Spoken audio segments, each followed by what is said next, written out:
there is new news in this, as yesterday word came down that the Dolphins submitted their paperwork that every single NFL team will have to submit as they go into training camp of what their punishments and policies are.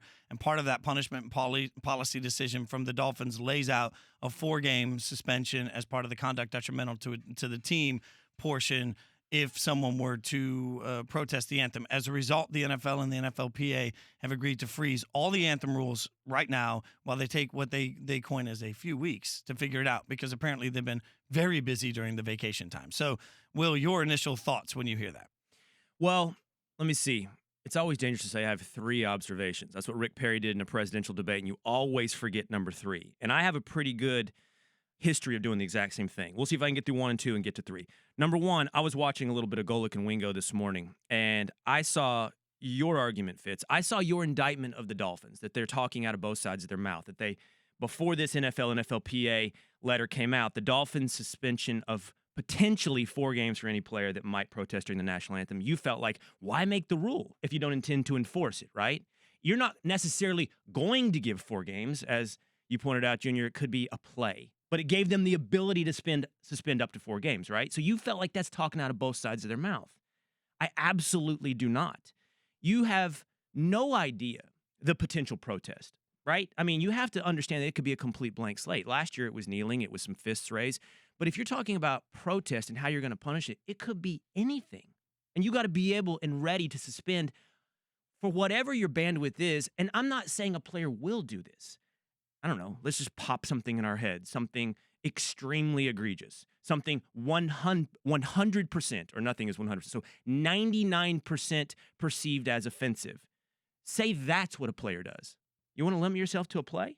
You want to limit yourself to a series? Or you want to have the ability to suspend up to 4 games? Just because you're not going to do something doesn't mean you shouldn't give your ability to do it. So if let's say you call Jason Fitz cable company, and I say, you know what, Will, I've got a great price for you. Now, I'm going to sign you to a 4-year deal. You have to maintain but don't worry about it. Even though it's a 4-year deal, we're not going to enforce that. It's no big deal. We just got to have something in writing. So we went with 4 years. Would you sign with the Jason Fitz cable company? I would wonder, I would say, can we get this down in writing? Mm-hmm. But that's not the same thing, because we're locking ourselves in, you and the Jason Fitz cable company, me and the Jason Fitz cable company, into a specific deal, right? Like, this is what I get, and this is what this is what I'm going to pay for it. But we don't know what we're going to get when it comes to a protest. It could be anything.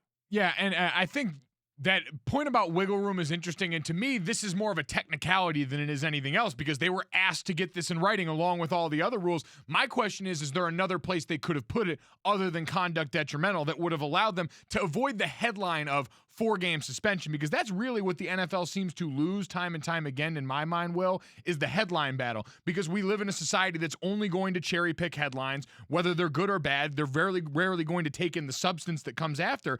And so you're always guarding against that, in my mind, as an organization, as a media entity, the way we are. And so if you're the NFL, was there a way you could have foreseen and avoided that headline? Because the comparison that comes, and I saw our own Mina Kimes tweet this yesterday, you've got that 4-game number stuck in people's heads now for this, and then you've got the comparison of, well, Jameis Winston, you just suspended him for 3 games for something that's tied to an instance of groping, enough to where the NFL felt compelled to suspend. Yeah, Mike, but see, what you're asking me is a PR question. Like, how could the NFL have avoided a bad headline? And I think you're 100% right. I mean, how often, I'm not going to come out here and start yelling #fake news, but how often, is it true that the issue is much more complicated or deep than the headline suggests, and the way we write a headline? And this is on us, man. This is us that we're talking about. This is the media that deserves its criticism. Our headline to get somebody to listen or click, certainly not to understand, has very little to do with what really happened. So the headline that the Dolphins intend to suspend 4 games for an anthem protest, untrue, correct? So now you're asking me, how can the NFL do a better job of manipulating the news cycle? How can they do a better job of PR? And the truth of the matter is, I don't think they can.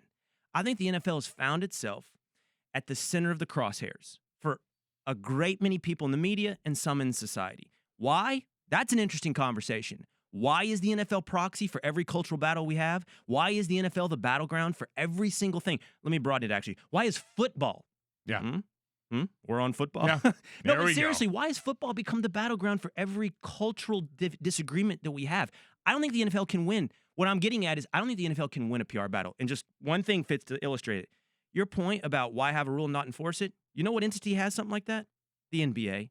They have a stricter anthem policy than the NFL. And as talking to our good friend Ryan Hollins, you know what Adam Silver's position is? Yeah, but we won't enforce it. Okay, but let me ask you this.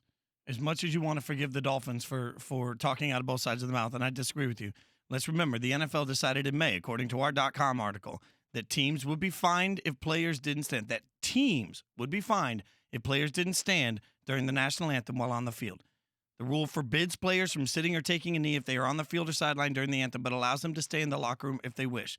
They left the punishment of players up to the teams. Mm-hmm. So to your point, there is the NFL. We're sitting here vilifying the NFL today. The only people that can be vilified today to me are the Dolphins because they came out and said they're not willing to pay that fine. They came out and said, we're going to protect ourselves against the NFL. But the NFL does not at any point, the NFL never at any point said there should be a punishment to a player. They said we will punish the team. The Dolphins didn't say anything, though. I thought the Dolphins did what they were required to do. I mean, Stephen Ross has said before, we're not going to punish the players. That's why this is so jarring. But the Dolphins weren't required to put anything. They're required to put rules in place. They were never required to make a suspension rule. That's my point. Okay, so back to this, Fitz. Do you this is a moment in Golic Wingo when I have to realize, am I going to show all my hand? Because we're going to do this for 2 hours. We're pushing you to the brink right now, I right? got to save a few bullets. I got to say, because I'm good. Yeah, because I want to put the ace of spades on the table right now, but do I do it here or do I do it on first take later? Well, that's I was gonna say we'll take a queen of hearts. Like we don't need the ace of spades right now. We don't need your Boogie Cousins nuking all this. We just need second best. You want to talk about at Melo? this point?